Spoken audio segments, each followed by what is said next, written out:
2 donc, de notre nouvelle table ronde, pour laquelle j'ai le grand plaisir d'accueillir Arnaud Viala, vice-président de l'Association des départements de France et président du département de l'Aveyron. Je vous en prie, bienvenue à vous.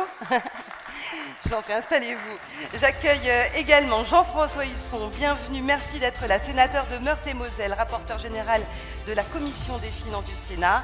Je vous laisse vous installer à l'avant-dernière place. Également avec nous deux vice-présidents de l'UTP. Je vous demande d'accueillir Laurent Munro, président de la CNAMS, et Denis Rénal, président de l'UNAPL. Rebonjour à tous les deux, oui. Sous les applaudissements, les encouragements du public, c'est magique. Et Anne-Sophie Alsif, économiste. Merci d'être avec nous, Anne-Sophie. Pour toutes vos précisions, on aura besoin de chiffres précis. Bravo et merci d'être avec nous. Oui, on se dit bravo d'abord, déjà, pour se mettre dans un bon état d'esprit. Un rapide tour de table pour commencer, si vous voulez bien. C'est à vous que je vais donner la parole en premier, Anne-Sophie. Est-ce que vous diriez déjà sur les termes que le terme d'urgence est bien choisi? Est-ce qu'il y a urgence? Est-ce qu'il y a vraiment de quoi paniquer? Ou est-ce qu'on en fait un tout petit peu trop?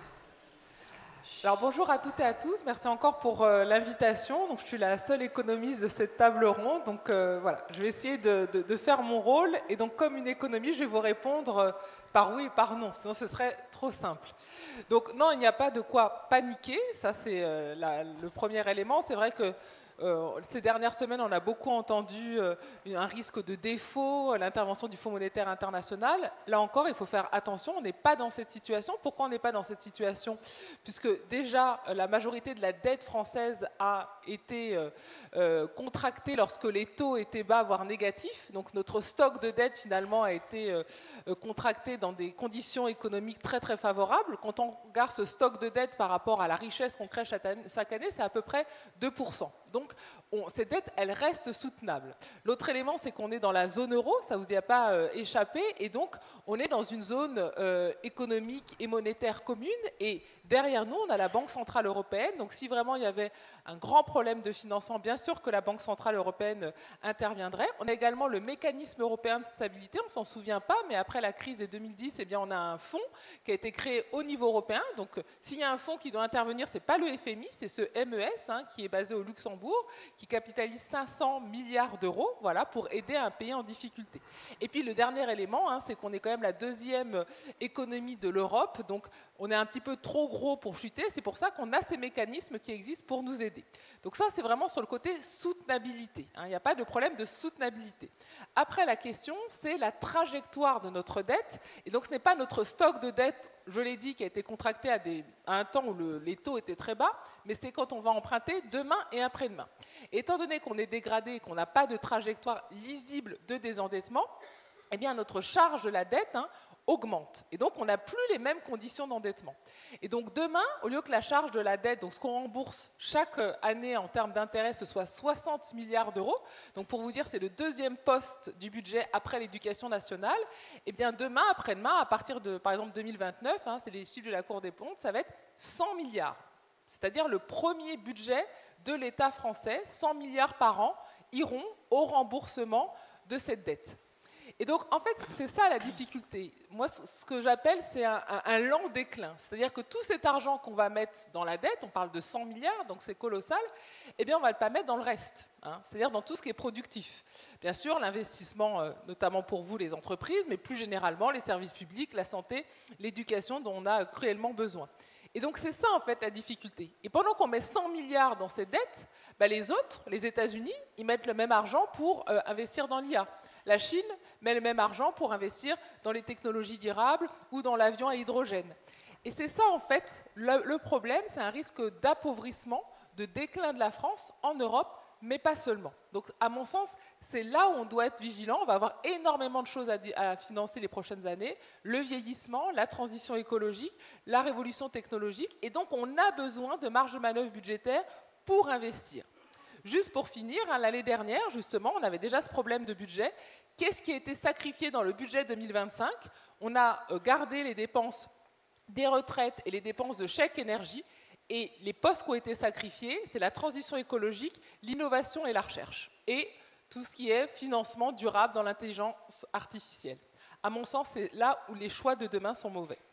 Merci beaucoup Anne-Sophie pour cette introduction. Pas de panique donc, mais réelle urgence en tout cas à prendre la situation telle qu'elle est. Peut-être une réaction, Jean-François Husson, pour commencer. Pas de panique à avoir, ou est-ce qu'au contraire il faut alerter? Pardon, merci d'abord pour l'invitation. Enfin, pas de panique, mais grande urgence. Ça fait quelques années qu'au Sénat, on dresse l'état de la situation. J'ai dit l'an dernier que nos comptes publics étaient dans un état d'extrême urgence. Les choses ne s'améliorent pas. Vous regardez hein, sur vos iPhones, enfin vos portables, la dette en direct, voilà, le compteur tourne. La situation s'aggrave. Vous avez raison. On a encore un peu de réserve, mais de moins en moins, puisque la charge de la dette continue d'augmenter. Elle sera l'an prochain le premier poste de dépense. C'est donc, de mon point de vue, un peu catastrophique. Mais ce n'est pas parce que c'est difficile et catastrophique qu'il ne faut pas, un, se retrousser les manches, et deux, se mettre en condition. Et les conditions, elles sont psychologiques, et c'est des orientations à définir. Il y a des priorités. Vous êtes des chefs d'entreprise.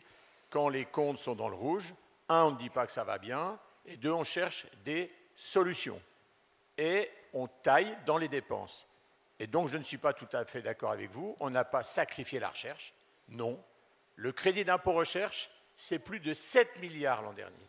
Quand on enlève 400 millions, on ne sacrifie pas. Donc, il y a un moment donné, effectivement, il faut penser innovation, mais il faut aussi aujourd'hui que les entreprises puissent continuer de produire pour créer de la richesse, qu'elles soient artisanales, que ce soit des PME, des TPE, des ETI, et on a aussi besoin de grands groupes. Nous avons une ardente obligation, c'est de tout faire pour essayer de résister et de créer un minimum, voire même un maximum de croissance. Cette croissance, c'est les entreprises qui la créent. Personne d'autre. Regardez aujourd'hui notre agriculture qui a été pendant des années la première en Europe. Nous sommes aujourd'hui avec des résultats du commerce extérieur jamais vus. C'est la première fois depuis 50 ans, on est à peu près à ce stade de l'année à 500 millions seulement d'excédents. Ben écoutez, je pense qu'il faut qu'on se pose des bonnes questions et il est urgent d'agir, enfin de réagir pour mieux agir. Arnaud Viala, pour les départements, Sébastien Lecornu, le Premier ministre, attend les propositions des élus locaux pour un grand acte sur la décentralisation. Est-ce que les départements, plus largement les collectivités territoriales, ont moyen de limiter ce déficit public? Bonjour à tous et merci de l'invitation. Alors, moi, ce que je voudrais dire, peut-être avant de répondre directement à votre question, c'est que je suis de l'avis de Jean-François Husson. Je pense qu'il y a urgence à réagir. Urgence, dans un premier temps, à cesser de créer des nouveaux droits. Parce que le Premier ministre Bayrou, tout l'été, a bassiné les Français avec la dette. Mais il ne leur a pas vraiment parlé de leur dette. Et je crois qu'on est dans un schéma actuellement où, à force de refuser les réformes structurelles sur le long terme, on continue à faire du conjoncturel et donc à mettre des pansements sur des jambes de bois. Et ça se traduit par la création de nouveaux droits en permanence pour les Français, hein, pour des catégories d'individus qui les revendiquent et auxquels on finit par céder. Et ça se traduit évidemment par l'accroissement des déficits et l'accroissement de la dette et l'emballement de la machine. Et à côté de ça, et à contrario, le ralentissement de notre économie, parce que les charges sont trop importantes, et que nous sommes de surcroît de moins en moins nombreux, et nous serons de moins en moins nombreux, puisque la courbe démographique, elle est implacable, à travailler... Il y a plus de décès que de naissances. À travailler, à cotiser, et donc à assumer les charges existantes et les charges nouvelles qu'on crée. Alors, une fois qu'on a posé ça, les départements. Évidemment, les collectivités territoriales ne peuvent pas et ne doivent pas chercher à s'exonérer de la réforme. Et moi, je vais vous dire quelque chose. Je suis un militant pour être départementaliste, mais surtout pour être défenseur d'une politique publique de proximité, parce qu'on se rend compte que c'est en proximité qu'on répond le mieux aux besoins des gens, et surtout de la manière la plus calibrée, la plus fine, la plus adaptée. Et souvent, d'ailleurs, la plus économe, parce que si elle est adaptée, calibrée, elle correspond pile et on n'en fait pas trop ou on ne fait pas à côté. Donc il faut garder ce niveau de proximité. En revanche, et je le dis tout à fait directement et je le dirai de la même manière d'ailleurs à Département de France ou ailleurs, je pense qu'on ne peut plus aujourd'hui imaginer que la France reste durablement dans un schéma où il y ait un enchevêtrement, un chevauchement, un empilement des institutions publiques locales et autres. D'abord parce que ça ne correspond plus à la façon dont on doit administrer le pays aujourd'hui. Parce que ce qu'on pressent, c'est-à-dire la baisse de la démographie, va exiger qu'on regarde de nouveau comment les pouvoirs publics s'organisent. Et enfin, parce que si on veut maintenir des gens partout sur le territoire national, et je crois que c'est le sujet aussi des entreprises qui sont là devant nous aujourd'hui, parce qu'elles sont territoriales, hein. Moi je comprends que devant nous on a des gens de partout en France, eh bien, il va falloir que ce soit vraiment du cousu humain. Et donc je crois que ce qu'on a devant nous, c'est, si on veut être conforme à ce que je disais, ce n'est pas des petites réformettes. Les collectivités actuelles, pour la plupart d'ailleurs, sont engagées dans des chemins vertueux. Moi je suis à la tête d'un département où on a un plan de réduction de la masse salariale, un plan de réduction des effectifs très difficile, mais sur lequel je tiens très fermement, parce que je pense qu'il faut faire mieux avec moins. Mais au-delà de ça, il faut aussi que les élus se préparent à ce qu'on doive demain toiletter, aménager cette organisation administrative du pays. Laurent Munro, vous êtes président de la CNAMS, je rappelle que c'est la Confédération nationale de l'artisanat, des métiers de services et de fabrication. Le Sénat a évalué, alors c'est un chiffre qui a beaucoup fait réagir, à 211 milliards les aides aux entreprises. Est-ce qu'il y a d'importantes économies malgré tout à envisager, et lesquelles? Alors, premièrement, je ne pense pas que les entreprises que représente l'UDP soient les premières bénéficiaires des aides aux entreprises. En tout cas, ça ne représente pas certainement 211 milliards. Ça, c'est certain. Ouais. C'est certain.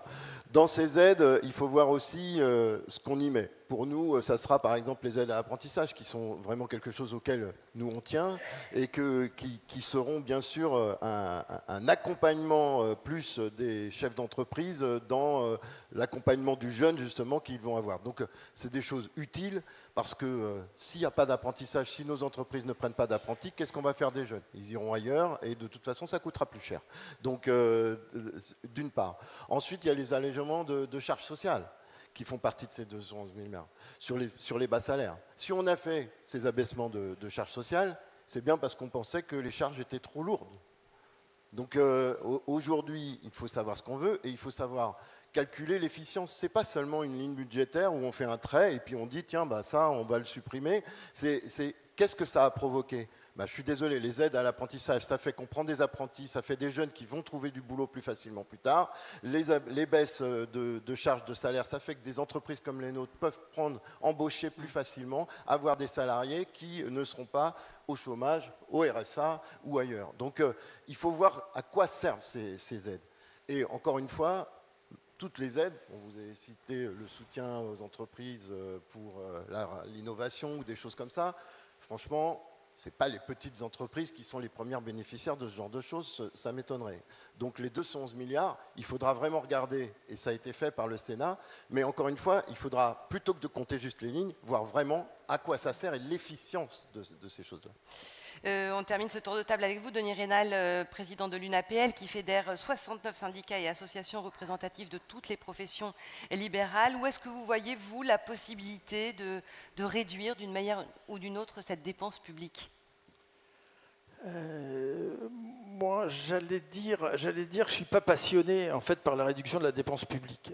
Pardon, mais le propos, il va être plutôt dans le fait d'enrichir le pays. Et c'est vrai, on l'a dit, on a cité les entreprises, et c'est quand même la première force aujourd'hui.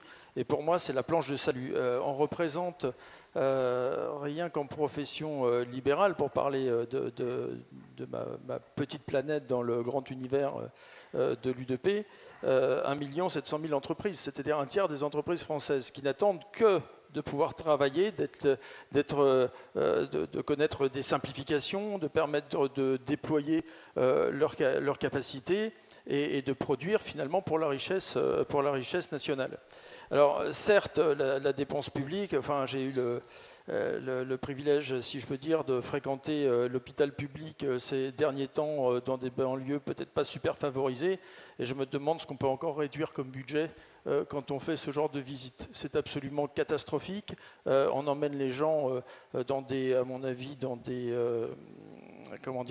positions de santé dramatiques, voire vers l'échéance fatale. Si je voulais aller vraiment extrêmement loin là-dessus, ça m'a contraint à écrire et à faire une, je dirais pas une réclamation, mais en tout cas une évocation de cette situation-là vis-à-vis des supérieurs et de l'encadrement de ce point-là. Donc, j'allais dire la dépense publique, moi je veux bien, mais c'est jamais le cercle concerné qui va. Enfin, ce que je veux dire, ça va être toujours chez les autres.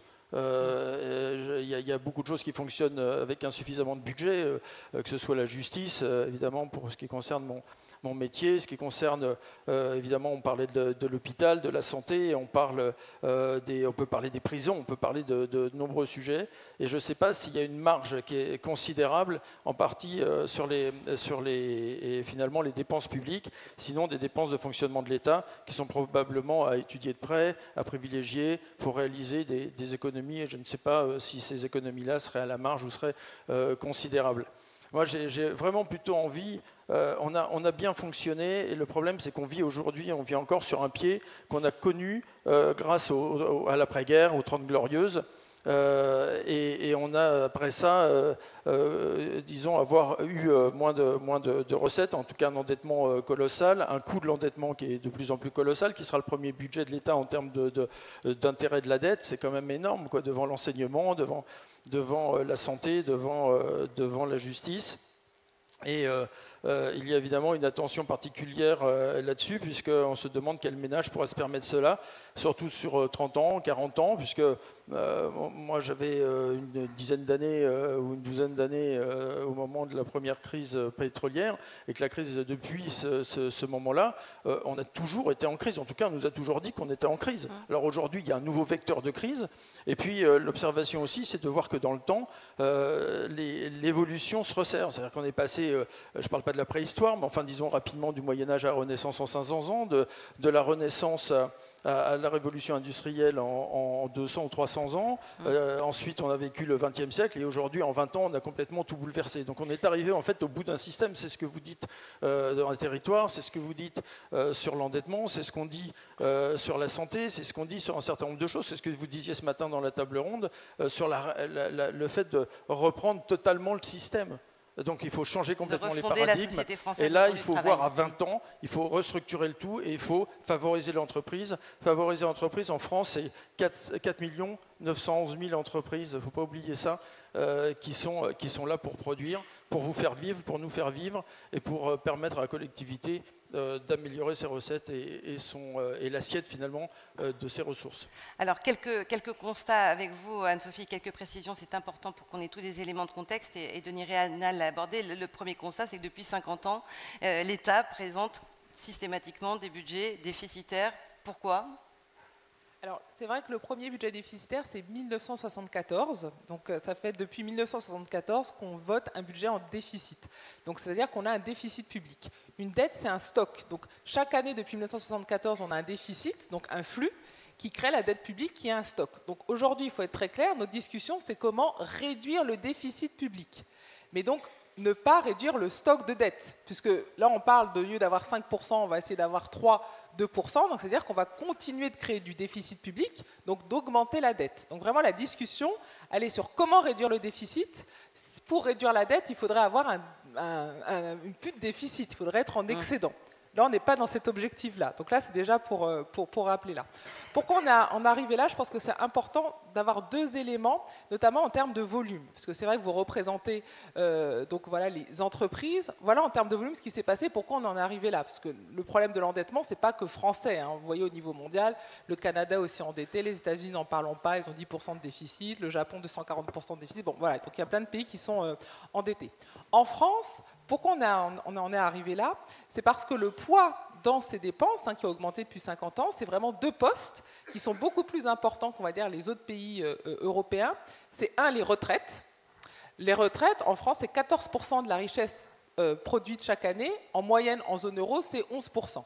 Donc on a 3 points de plus qu'on dédie aux retraites, au financement des retraites voilà, en France chaque année. Et deuxièmement, c'est la sécurité sociale. Donc on parle de 400 milliards dans le premier temps, financement des retraites, la sécurité sociale, 200 milliards. Là, tout ce qu'on dit sur les entreprises, être plus efficace, etc., si on lutte contre la fraude fiscale, on fait plus de millefeuilles administratifs, etc., on parle de 50 milliards. Donc les vrais postes, en fait, vraiment, si vous voulez baisser le déficit et faire des économies, c'est la question des retraites et de la sécurité sociale. C'est ça qui vraiment pèse sur le budget et où le coût a augmenté depuis 50 ans. Deuxième élément, c'est pourquoi on est dans ce sujet de déficit. Et vous allez me dire, il y a plein d'autres pays, il y a des retraités partout, qui ne sont pas dans cette situation. Le problème qu'on a eu en France, c'est qu'on s'est beaucoup endetté, on a dit, à des taux bas, mais on ne s'est pas endetté pour faire de l'investissement. C'était beaucoup plus pour payer des dépenses de fonctionnement. Vous avez une entreprise, souvent, hein, vous avez, et vous essayez de réfléchir, est-ce que je vais acheter une nouvelle machine, un nouvel outil de production, donc ça vous coûte cher, mais vous avez un investissement et vous essayez d'avoir un gain dans plusieurs années, ou est-ce que je fais du fonctionnement, du courant? Eh bien, l'État, il s'est massivement endetté pour faire du fonctionnement et pas assez d'investissement. Parce que si vous faites de la dette, que vous endettez à 1 et que demain vous avez 3, si on fait la comparaison avec votre crédit immobilier, vous achetez votre maison tant, mais ensuite vous n'avez plus le crédit à rembourser et donc vous avez une valeur et donc une richesse derrière, eh bien en fait il n'y a pas de problème de dette. Et c'est là où, là aussi, la France se différencie par rapport à d'autres pays qui, eux, et bon, c'est toujours la comparaison avec la Chine, hein, qui a un plan justement à 2049 d'investissement, eh bien tous ces autres pays et ces grandes puissances, elles, investissent massivement. C'est-à-dire que même les États-Unis, ils s'endettent, mais le poids, et c'est là en effet on ne sera pas forcément d'accord, accordé à la recherche, eh bien il est 3 fois plus important en termes de PIB par rapport à ce que la France fait. Donc en gain, les États-Unis, ils ont, alors c'est plus le cas depuis Donald Trump, mais ils ont 3 ou 4% de croissance, pendant que nous, on a à peine 0,5. Et donc c'est vrai que si on avait par exemple 3% de croissance, on n'aurait pas ce débat aujourd'hui entre nous. Donc la question, c'est surtout, on s'endette pourquoi et pour financer quoi? C'est ça le grand sujet. Et juste pour finir, donc on a vraiment ce problème on a dit sécurité sociale et retraite. Là aussi, on peut faire des économies, etc. C'est évalué à 50 milliards. Mais vous allez me dire, pour financer 400 milliards de retraite plus la sécurité sociale, même une fois qu'on a fait toutes ces économies, c'est pas assez. Vous l'avez dit, l'hôpital, etc. Tout le monde a déjà essayé de faire des économies. On peut encore en faire. Mais vu ce que vous avez à financer, ce n'est pas assez. Donc la grande question pour augmenter et pour financer, c'est vraiment le taux d'emploi. Ce qui se passe en France, c'est qu'on a un taux d'emploi qui est beaucoup plus bas que l'Allemagne, l'Italie ou l'Espagne, notamment sur les 55-64 ans. À peu près 10 points de taux d'emploi en moins, donc beaucoup plus de gens qui sont à la retraite qu'en Allemagne ou aux Pays-Bas. Et donc si on était juste au même niveau que l'Allemagne, pas plus, qu'est-ce qu'on gagnerait par an? 100 milliards chaque année. Donc vous voyez qu'en termes de volume, de proportion, bien sûr qu'on a des économies à faire sur l'État, etc., il n'y a pas de sujet, mais on a vraiment une vision beaucoup plus macroéconomique, pour le coup, pour savoir comment trouver des masses d'argent beaucoup plus importantes, et le taux d'emploi en est une. Alors, les pistes qu'on peut évoquer, augmentation du taux d'emploi. Alors, je vous vois réagir, Jean-François Husson. Prenez le micro, réagissez. Non, j'étais en train de dire, je suis parfaitement d'accord. Mais il me semble avoir compris, en écoutant, je vois un peu comment réagit le pays. Quand on parle de retraite, aujourd'hui, il semblerait qu'il y ait un sentiment partir plus tôt, obtenir plus. Quand on parle économie sur globalement le fonctionnement des dépenses sociales, parce que la pyramide des âges, enfin, il n'y a pas besoin de faire Polytechnique, excusez-moi s'il y a des polytechniciens, mais si on donne un devoir à des CM2, à des 6e, et qu'on explique la démographie, combien il y a de personnes qui ne travaillent pas, c'est-à-dire avant l'entrée dans la vie active, et combien il y en a qui bénéficient des prestations de retraite, dépendance, etc., on voit bien que le nombre d'actifs baissant, entre guillemets, dangereusement par rapport au nombre de bénéficiaires, soit on diminue les prestations, soit on augmente les cotisations. Je ne connais pas, si on se dit la vérité, d'autres solutions.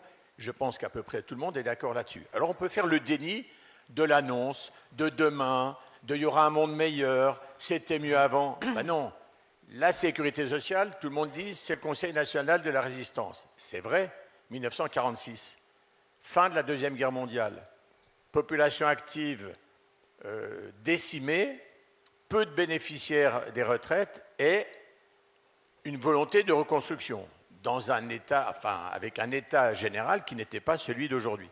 Donc il faut continuer de se dire la vérité. Et moi, je continue de dire sur le sujet des retraites, parce qu'aujourd'hui, quand vous dites, il faudrait peut-être regarder un peu sur les 10%, enfin, etc., de réduction. Ah non, pas du tout. On a cotisé toute notre vie, donc maintenant, on va toucher notre retraite. La répartition, quand je cotise aujourd'hui, je paye la retraite de ceux qui sont à la retraite. La répartition, ce n'est pas la capitalisation. Eh bien, moi je le dis, ok, je pense que l'honnêteté aujourd'hui, c'est de dire le système ne pourra pas tenir éternellement, commençons à mettre une dose de capitalisation obligatoire, comme chez les fonctionnaires. Il y a un petit système qui n'est pas bien gros. Vous voyez, j'ai rencontré hier les dirigeants de l'établissement de retraite additionnelle de la fonction publique, pour cotiser dans certaines limites sur les sommes qu'ils perçoivent de leur traitement qui n'étaient pas avant éligibles à un droit retraite, les primes ou les avantages en nature. C'est un bon début. Eh ben, il faut pouvoir le poser calmement, sans que tout le monde aille dans la rue, pour regarder ce qui peut être fait, mais sur une fiscalité où on ne bouge pas. Ce qui veut dire qu'il y a des choses sur lesquelles il va falloir travailler. Parce que là où je ne suis pas complètement d'accord, moi, je veux bien qu'on dise qu'on peut tous trouver effectivement plein de dépenses publiques utiles, mais il y en a des moins utiles. Et aujourd'hui, sur les dépenses publiques, on est les recordman de l'OCDE. Il n'y a pas mieux que nous. Il n'y a pas mieux que nous. Non, non, non, non. 57,2% aujourd'hui des dépenses publiques. Je pense qu'il faut quand même faire attention. C'est pour ça que je crois qu'il faut tout faire pour redonner de la marge de manœuvre, et je suis d'accord avec vous, pour redonner de la force productive à l'argent qu'on investit dans notre outil de travail. Il faut travailler davantage, vous l'avez dit, nombre d'heures, il faut plus de productivité. Ce n'est pas un gros mot, hein. Ce n'est pas un gros mot. Vous l'avez dit, mettons qu'il y ait 2 heures de plus en moyenne, je ne parle pas des 40 heures, 2 heures de plus en moyenne. Vous allez voir, hein, 1 heure, c'est 40 milliards de recettes supplémentaires. Voilà, on peut réfléchir. Et je le redis, si on veut un effort collectif et si on veut retrouver cette fierté de réussir de ce beau pays auquel je continue de croire, eh bien, il faut accepter de faire un effort. Il doit être collectif et aussi partagé que possible, bien sûr. Alors, on va revenir évidemment sur les différentes pistes qu'on peut explorer ensemble. D'abord, Laurent Munro, peut-être une réaction, puisque Jean-François Husson parlait de la question des retraites, expliquer pourquoi vous avez quitté le fameux conclave. Oui, nous avons quitté le conclave parce qu'on ne trouvait pas que la discussion s'annonçait sous de bonnes augures, puisque de toute façon, la discussion allait tourner sur des éléments qui allaient nous amener à revenir sur l'ancien schéma de retraite, et donc qui allait creuser encore de toute façon le déficit. Donc ça ne servait pas à grand-chose. Nous, on voulait, on était d'accord pour qu'on puisse revenir sur des éléments, mais pas sur ceux qui étaient discutés, et on a bien vu que de toute façon, ça a tourné à l'échec global, puisqu'il n'est pas sorti grand-chose de cette discussion. Donc l'âge de la retraite, de toute façon, il n'y a pas 36 paramètres dans la retraite. C'est soit on augmente les cotisations, soit on baisse les pensions, soit on modifie l'âge. Donc là-dedans, il faut trouver. Après, on peut certainement trouver des petites lignes quand même sur... Nous, on était très attachés aux carrières longues, par exemple, qui sont souvent le cas dans nos métiers. Et on voulait que ça soit bien maintenu, parce qu'on a des gens qui ont commencé des fois à 14-15 ans. On ne va pas non plus aller leur demander de finir à 64 ans alors qu'ils ont tout leur trimestre. Donc, c'était normal. La pénibilité. C'était normal de trouver une mesure là-dessus. Après, sur la pénibilité, on a aussi des gens chez nous qui font des métiers qui sont usants. Et on a parlé d'usure professionnelle, et il faut certainement trouver des solutions. Mais finalement, dans ce qui a été discuté, il n'y avait pas de choses qui nous permettaient, qui nous donnait les prémices de trouver une solution viable. On voyait bien la position des syndicats, on voyait bien la position du MEDEF derrière, donc on n'a pas souhaité continuer sur ce conclave. Oui, c'était le nom. On ne sait même plus comment ça s'appelait. Arnaud Viala, peut-être un mot sur le millefeuille administratif que vous avez brièvement évoqué, mais ça augmente ça, les dépenses de 5 à 7 milliards d'euros, je crois. Qu'est-ce qu'on peut faire? Les dépenses des collectivités en général, alors, si elles augmentent, c'est souvent parce que l'État transfère des charges, des compétences sur le bloc local, sans nécessairement qu'il y ait la compensation financière. Donc quand on le regarde en facial, c'est les budgets des collectivités qui ont augmenté, mais en réalité, il y a un transfert qui s'est fait et qui n'a pas été compensé par les finances publiques de l'État. Donc ça fait partie du problème budgétaire général. Moi, je crois que, pour revenir à ce que je disais au départ, si on veut être sincère et atteindre un objectif, il faut redélimiter ce qu'on veut que l'État fasse, et que l'État le fasse bien, et le fasse complètement, et le fasse à deux niveaux, le fasse en centrale pour la justice, la défense, les relations internationales, la sécurité nationale, etc. Le fasse en déconcentré pour des choses qui sont du niveau de l'État, mais qui concernent les gens dans leur quotidien. Donc il y a un certain nombre de choses qui rentrent dans cette catégorie. La santé, moi je pense qu'elle doit rester dans le giron de l'État et qu'il doit le faire en proximité. Et ensuite, une fois qu'on a délimité ce périmètre, on regarde qui est le mieux à même de faire quoi dans les strates de collectivité. Et lorsqu'on a défini qui est le mieux à même de faire quoi, on donne à ce qui, donc c'est un maire, c'est un président de département, c'est un président de région, on lui donne les moyens pleins et entiers de le faire et la responsabilité pleine et entière de ce qu'il fait face aux concitoyens qu'il représente. Quand je dis moyens et responsabilités, c'est bien sûr les leviers nécessaires pour avoir les ressources indispensables pour accomplir ces missions, et la responsabilité aussi qu'on appelle réglementaire. Donc on fixe le cadre, et on le fixe de manière à ce que ça représente ce qu'on veut atteindre comme objectif. Aujourd'hui, qu'est-ce qui se passe concrètement sur à peu près toutes les politiques publiques? Tout le monde s'en mêle, de l'État à toutes les strates de collectivité, en passant par des agences qui ont été créées par la suite, et on se retrouve avec des tours de table à 25 personnes, des freins qu'on appelle périphériques, mais qui ne sont pas périphériques, qui sont centraux et qui d'ailleurs irritent les acteurs privés, les entreprises, parce que tout prend énormément de temps, qu'avant qu'on ait coché toutes les cases, les projets sont différés sine die, et donc on a besoin de clarifier de ce point de vue-là. Mais ça, ce sont des choses qui auront des effets, si on revient à la question de la dette, au long cours. On n'aura pas le résultat le lendemain matin. Donc moi, je voudrais dire un mot sur le débat qui vient d'avoir lieu sur la question du travail et de notre système social. Il est évident que face à la situation dans laquelle on se trouve, il faut se dire qu'on a de la mauvaise dette. On a sûrement trop de dettes, mais on a surtout de la mauvaise dette. On a de la dette improductive.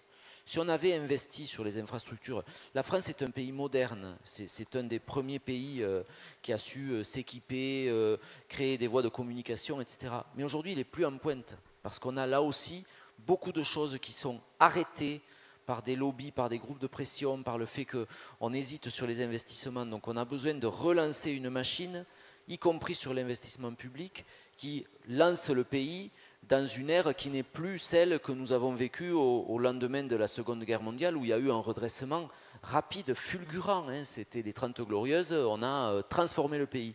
Et depuis, on a calé. Et il faut repartir de ce point de vue-là. Et puis, il faut évidemment que le débat sur le travail et sur la proportion de temps dans une existence que l'on passe à travailler, il soit remis au cœur des préoccupations. Parce que quand on écoute ce qu'on entend, moi je vous rejoins complètement, la réforme sur les retraites, moi ce que j'en pense, c'est qu'elle n'est pas allée assez loin. Moi je défendais le système de retraite à points, qui d'ailleurs balayait l'ensemble des sujets que vous avez évoqués, puisque celui qui démarre plus tôt, il commence à accumuler ses points plus tôt, et il arrive plus tôt à la fin du carnet de points. Bon. On n'a pas pu faire ça, donc on a été obligé d'aller sur une réforme beaucoup moins aboutie et elle ne suffira pas longtemps. Elle ne suffit déjà pas, il va falloir y revenir, mais ajouter du temps et pas en retrancher. Donc on ne peut pas avoir d'un côté des Français qui demandent qu'on stabilise le dispositif et qu'on arrête de creuser le trou, et d'un autre côté, ces mêmes Français qui, quand on leur parle de ce qui doit permettre de régler le problème, eh bien, se retranchent derrière des acquis. Je me tourne vers vous maintenant avec le sondage. Et ça va bien marcher. Je vais vous demander si vous voulez bien de flasher à nouveau le QR code. C'est juste pour une question de sécurité. C'est important que vous jouiez le jeu parce que voilà, ça va alimenter aussi notre table ronde. Avec cette question, que craignez-vous le plus?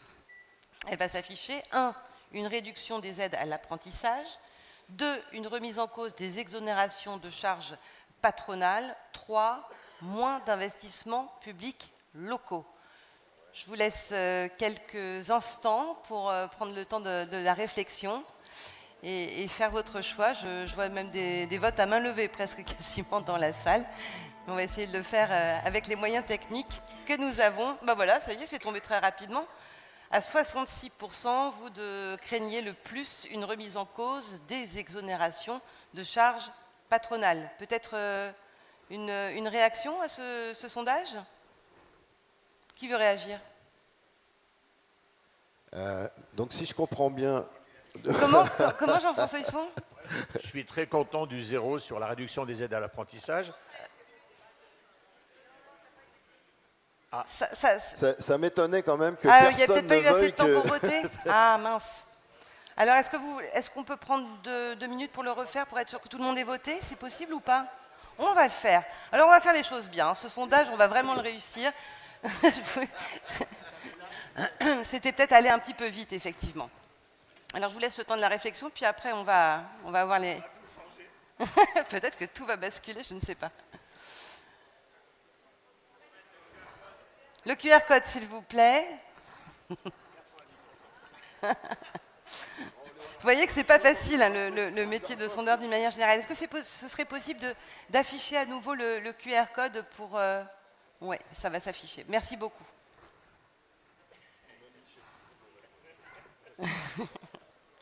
Alors, je vous rappelle la question, que craignez-vous le plus? Réponse 1, une réduction des aides à l'apprentissage. Réponse 2, une remise en cause des exonérations de charges patronales. Et enfin, moins d'investissements publics locaux. Et cette fois, nous vous laissons un petit peu plus de temps accompagné par la musique pour bien prendre le temps de la réflexion et être sûr d'avoir un sondage qui correspond bien à ce que vous pensez.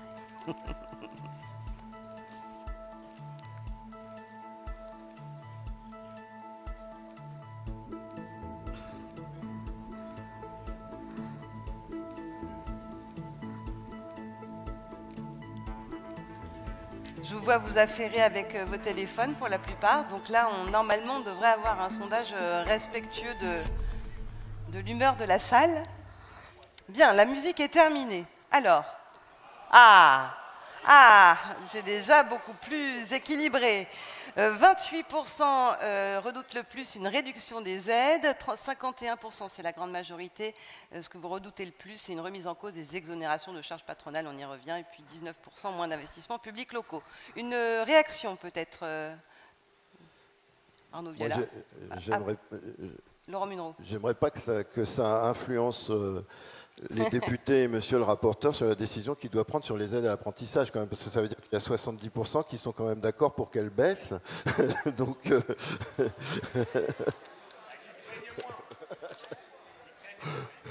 non. Donc, oui, de toute façon, bon, ça reflète un peu notre avis. On l'a dit, sur les bas salaires, c'est indispensable pour nous parce qu'on considère bien sûr que les salaires seraient trop importants et surtout sur certains niveaux. Et l'aide à l'apprentissage, c'est vraiment indispensable pour nos entreprises qui sont habituées à prendre des apprentis et qui sont celles certainement qui utilisent le plus ce mode de formation. Par contre, les investissements locaux sont importants quand même aussi pour nous. Ne croyez pas ça, Monsieur le Président. Je pense qu'on est conscient aussi que tout ce qu'on pourra faire avec les départements et les territoires viendront en appui de notre politique et de nos entreprises. Donc, ça ne veut pas dire grand-chose non plus. Je vous laisse réagir très rapidement là-dessus quand même. Simplement pour dire que, bien sûr que les exonérations de charges patronales sont importantes. Moi, dans un monde idéal, si on arrivait à transformer nos déficits en déficits productifs, il faudrait non plus avoir des exonérations, mais avoir des baisses de charges patronales.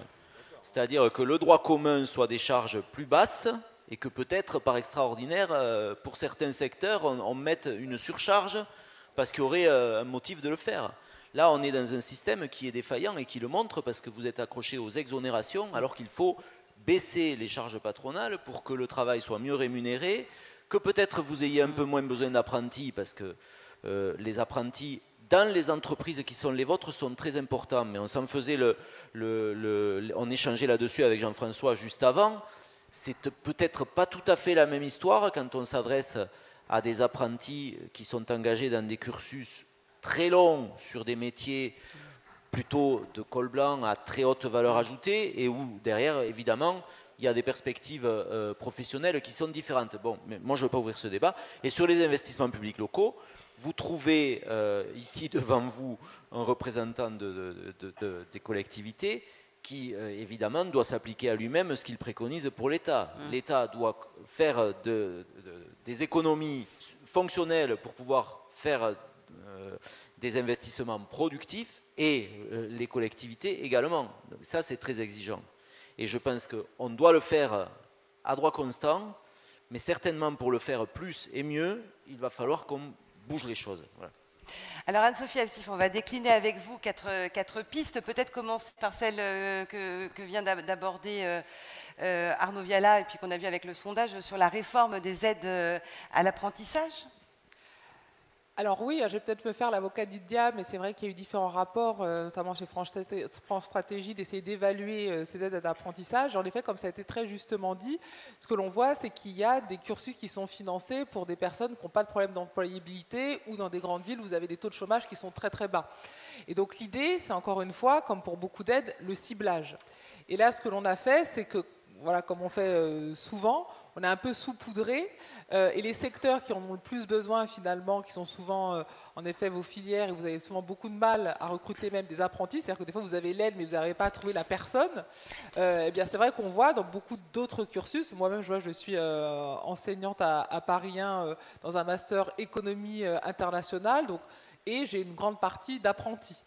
Ce sont des gens qui, sans ces subventions-là, trouveraient sans aucun problème de l'emploi quand on a un taux de chômage à Paris intramuros qui est de 4,2%.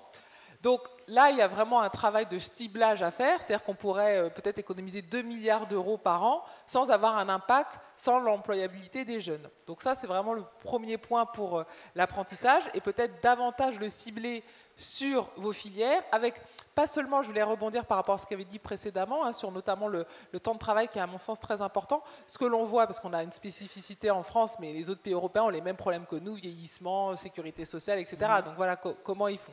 C'est vrai que dans les pays nordiques et même en Allemagne, ce qui se passe, c'est qu'il y a beaucoup plus d'aide à l'apprentissage, mais pour des secteurs vraiment spécifiques en pénurie, il y a vraiment des problèmes de tension. Et pas seulement qu'à l'apprentissage, mais c'est-à-dire de formation tout au long de la vie.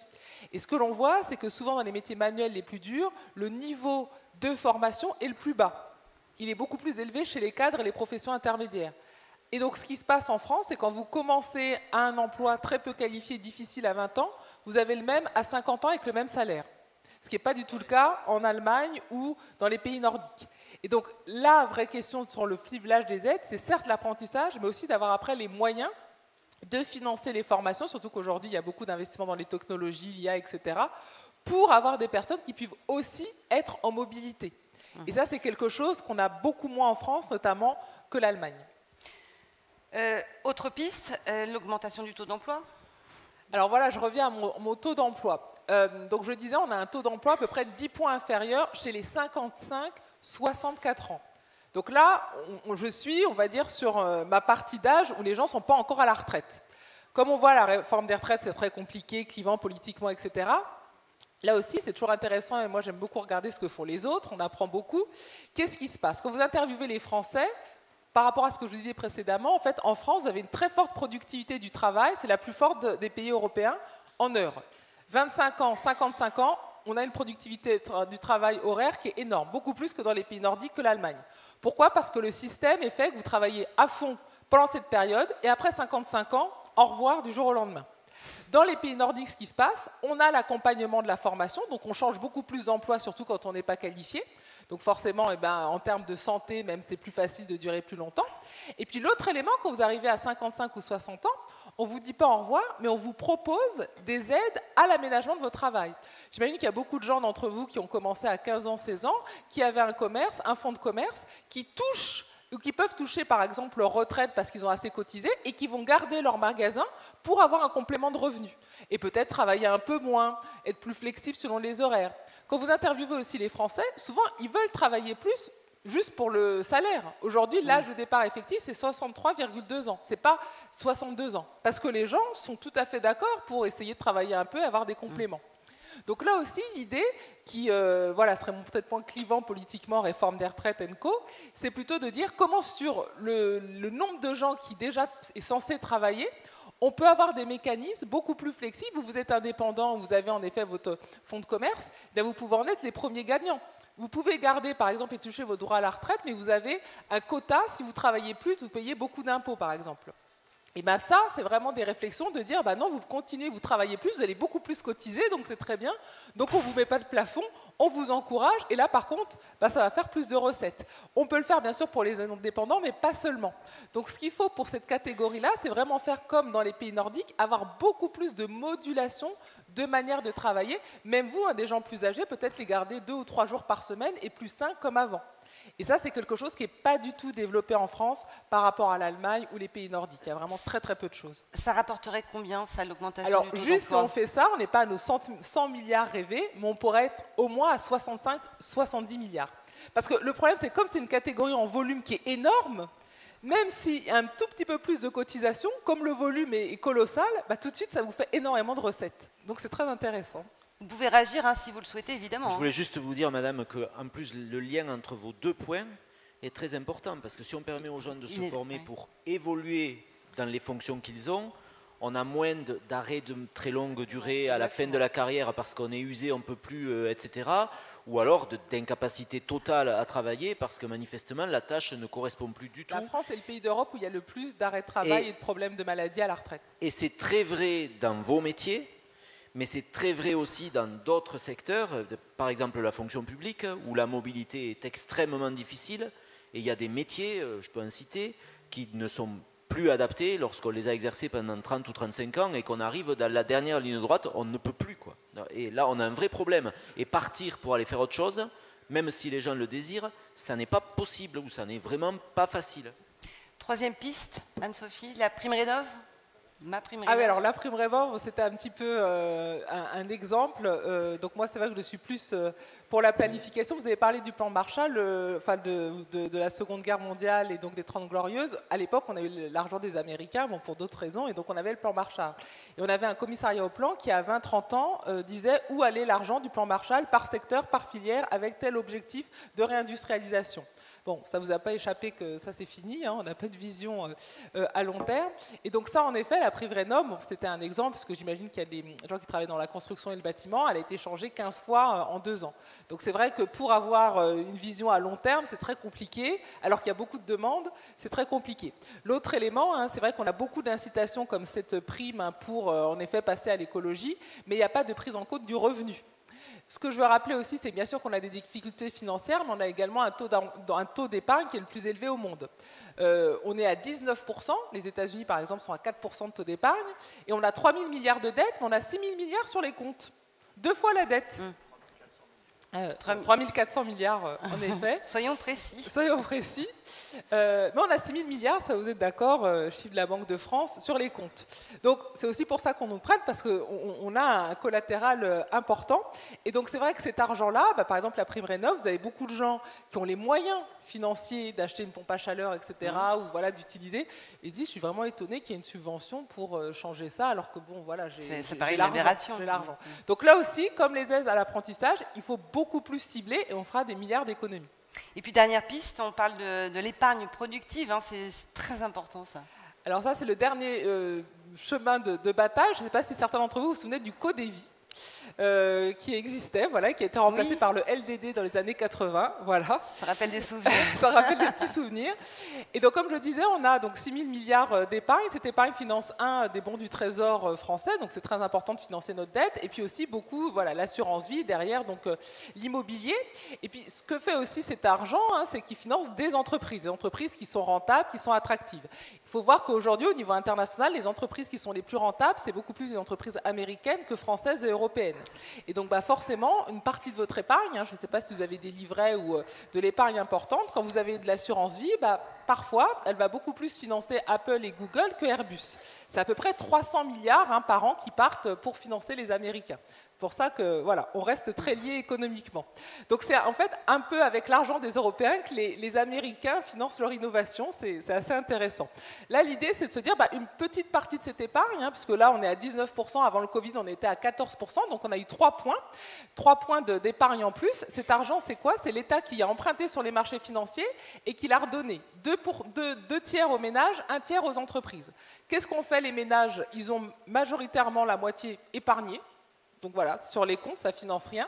Ils n'ont pas consommé, donc pas de croissance. Et les entreprises, pareil, ils l'ont gardé en cash au cas où ça aille mal, parce qu'on n'a pas de budget. Donc en fait, l'État s'est endetté à 3 points. Résultat dans la croissance, rien. Du coup, on a 0,5% de croissance au lieu d'avoir 2,5. Donc la question, c'est de se dire, toute cette épargne, seulement ces 3 points qu'on a en plus, avant le Covid, on va toujours financer la dette française, peut-être qu'on pourrait l'utiliser pour financer ces fameuses ETI, ou petites entreprises françaises qui peuvent se financer, mais à des taux élevés dès que c'est dans l'innovation. Et si on avait 2-3% juste qui finançaient ce type d'entreprise, vous voyez les rentabilités sur 10-20 ans, on est loin de votre livret A à 3%. On est plutôt sur du 7-8%. Donc là aussi, pour vous qui êtes épargnant, c'est intéressant. Et au lieu de financer Apple, vous financez Airbus ou d'autres entreprises, c'est aussi intéressant. Merci Anne-Sophie, on en arrive presque à la fin de cette table ronde, un tour de table. Je vous voyais réagir aussi Jean-François Husson, c'est à vous que je vais donner la parole en premier. Et puis nous dire aussi quelle est votre priorité non négociable sur les pistes qu'on en a évoquées. Non mais je veux m'inscrire complètement dans le propos. Je vais pas revenir sur la formation, mais moi je pense qu'en ciblant, on fait effectivement beaucoup d'économies parce que ce qui a changé dans le financement du compte personnel de formation, c'était une envolée de milliards. Enfin, en 2022 ou 2023, on a fait 2 projets de loi de finances rectificatives dans la même année pour mettre à chaque fois 2 milliards de plus. 4 milliards, c'est, je le dis, c'est irresponsable. Ça veut dire qu'on a arrosé le sable chaud. Vous voyez ce que ça peut produire. Et pourquoi je souscris à ce que vous venez de dire? Moi, j'ai eu 2 idées. Lorsque le nouveau Premier ministre, Michel Barnier, j'ai évoqué avec lui l'idée d'un grand emprunt national. Alors on me dit c'est plutôt une idée de gauche, ça va coûter plus cher après. Ne vous occupez pas d'après, commençons maintenant. Pourquoi? Parce qu'il y a besoin de muscler l'appareil productif. C'est exactement ce que vous dites.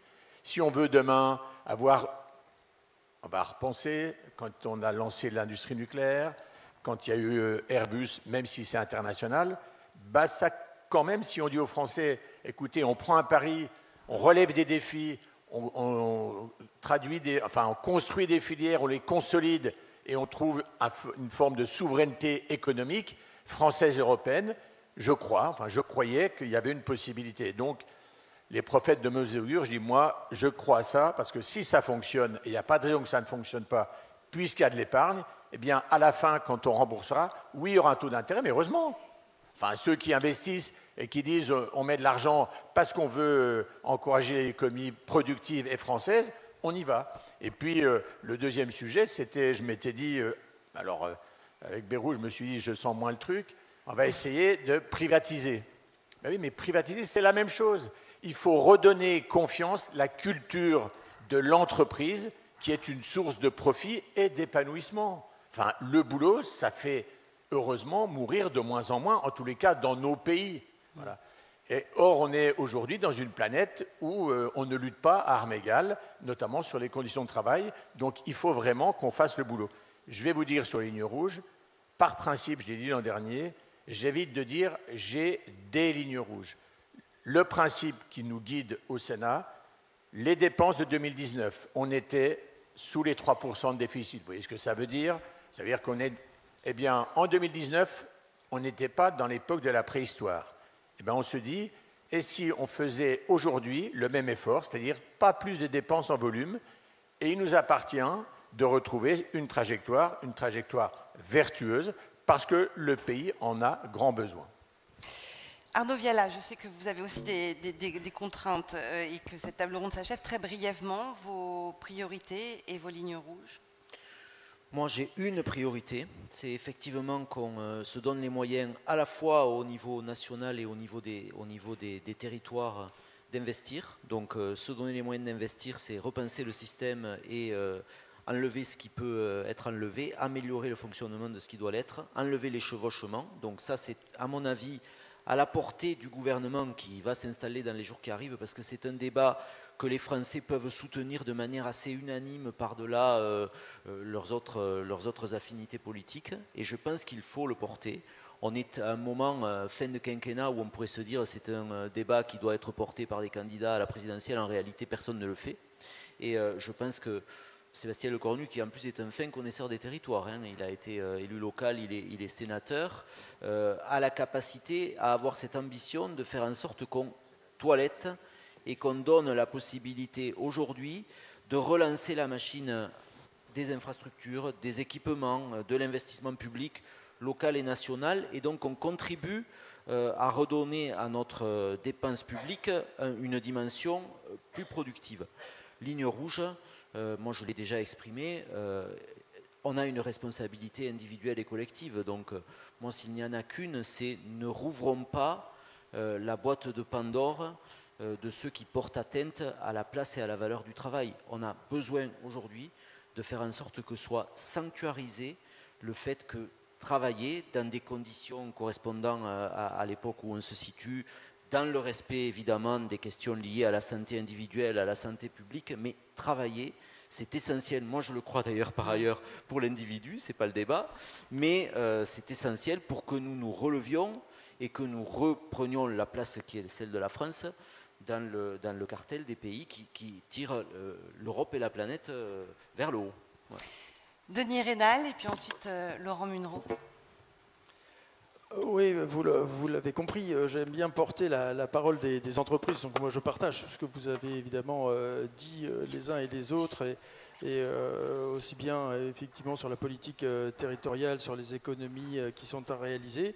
C'est vrai qu'un déficit, c'est le résultat de charges et de produits. Moi, je suis vraiment axé sur le fait qu'on libère les énergies, c'est-à-dire que l'entreprise, qu'on libère la chape qu'il y a autour des entreprises. En France, on a 331, je crois, grandes entreprises, 7205 ETI, on en parlait tout à l'heure. Donc c'est un tissu insuffisant, j'allais dire, en ETI par rapport à l'Allemagne ou à l'Italie. On a une marge de croissance qui me paraît absolument considérable avec quelques changements de paradigme.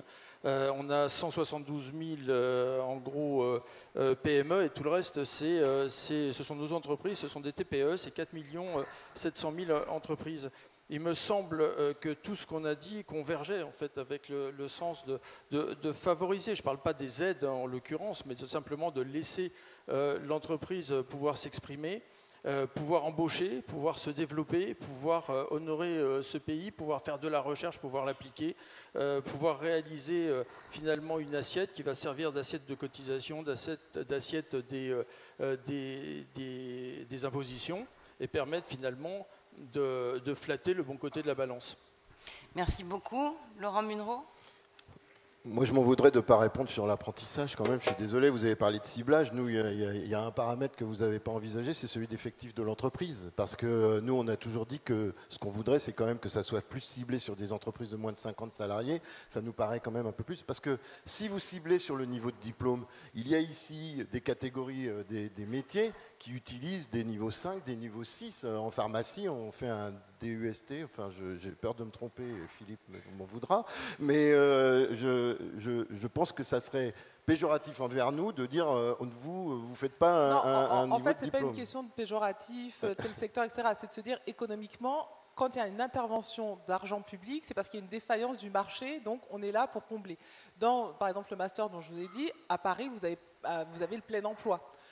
C'est pareil, par exemple, en Vendée. Donc, dans ces régions-là, quand vous financez ce type de formation, si sans aide, vous pouvez finalement avoir l'emploi, il n'y a pas besoin. Par contre, vous avez d'autres endroits, on peut penser au nord, etc.